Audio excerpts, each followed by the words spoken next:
Hi పిల్లలు, welcome to my YouTube channel Telugu life tales. ఈరోజు చెప్పబోయే కథ మాటల మాయం.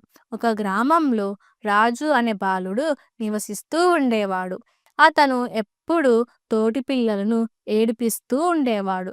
నీవు ఏమి చేయలేవు అని కఠినంగా తోటి పిల్లలతో మాట్లాడుతూ ఉండేవాడు. ఒకరోజు అతను తన చెల్లిని కూడా అలా అన్నాడు. చెల్లి బాధపడి ఇంటి బయట కూర్చొని ఏడుస్తూ ఉండిపోయింది. ఆ రాత్రి రాజు తాత అతనితో మాటలు గుండెను గాయపరుస్తాయి, కానీ అవే గుండెను బాగు కూడా చేయగలవు అని చెప్పాడు. రాజు మరుసటి రోజు చెల్లి దగ్గరికి వెళ్ళి నీవు చాలా గొప్పదానివి అని ప్రేమగా అన్నాడు.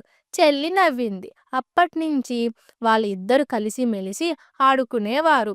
మంచి మాటలు మనసును ఆనందంతో నింపుతాయని రాజు నేర్చుకున్నాడు.